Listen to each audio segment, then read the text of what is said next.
Long ago, in a bustling town filled with traders, travelers, and men who never stayed home, there lived a woman named Amoke. Her food spot stood by the main road, and the aroma from her pots traveled farther than a talking drum. People said her soup could wake the dead, her omelette softer than morning clouds, her fish spicy enough to make a grown man cry with joy. Every day, people queued from sunrise to sunset. Every day, she butchered 25 goats, yet the meat always finished. And every day, her fame grew, until the whole region knew her name. But behind sweetness, the elders say, there is always a story. For whoever ate her food found themselves returning again and again. Married men abandoned their wives' pots. Young boys spent their last coins just to taste her stew. Even those who suspected something was wrong could not stop their legs from carrying them back there. Before long, people began losing their blessings. Jobs disappeared. Businesses failed. Luck turned sour.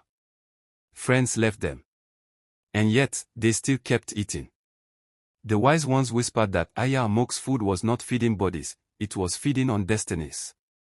Every spoonful someone swallowed gave her a piece of their glory, a drop of their fortune, a strand of their soul. But she was clever, and the people were blind. So the tale continued. One bright afternoon, two friends walked toward Amoke's spot. Their names were Sigan and Connor. Connor was a lover of food, especially Amoke's. Sigan, however, had eyes that saw what ordinary people could not. As they approached, Sigan stopped suddenly. His gaze locked on the goats tied beside the shop. Connor laughed. Why you they look like that? These are the goats she will butcher today. Ordinary goats. But Sigan's voice was low. My friend, those are not goats. Connor rolled his eyes. You have started again. I eat here every day. The food is sweet. There is nothing wrong. Sigan only murmured, if you could see what I see, you would run.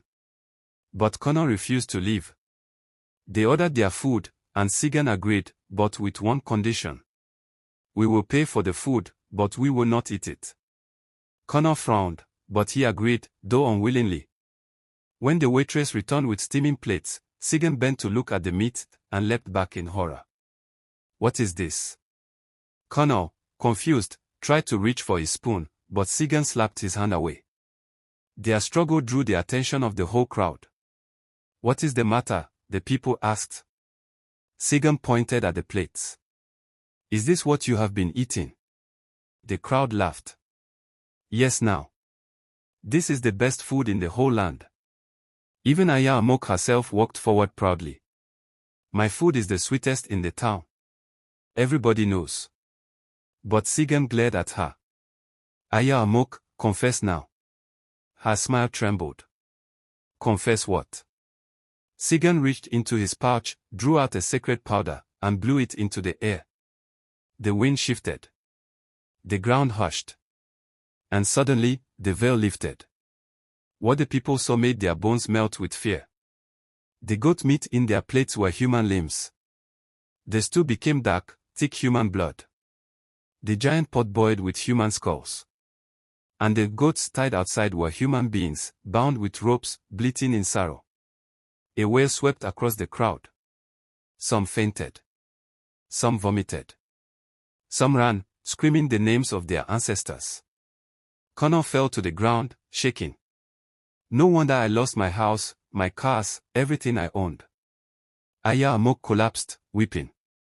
She confessed that she had been stealing destinies for years, feeding on people's fortunes to grow her own fame. The more you ate, she cried, the more of your glory I claimed. The crowd surged forward, ready to beat her until only dust remained. But Sigan raised his hand. Do not touch her. She has confessed. And by the laws of the spirit world, she has 3 days left to live. Fear gripped everyone. They scattered in all directions. Some cried for their lost years. Some tore down the shop. Some prayed for forgiveness. And Amoke. She knelt in the ashes of her broken spot, wailing for the evil she had done, knowing her time on earth was close to its end. This is why the elders say, not every sweetness is sugar. Not every aroma is meat. And not every crowded place is blessed. The one who eats without wisdom may swallow his own destiny. If you enjoyed this story, please like this, click the follow button, subscribe and share. It helps my page grow and I can bring you more good stories like this. Thanks for being my family. Subscribe, share and follow. He helped me page grow and I can bring you more good stories.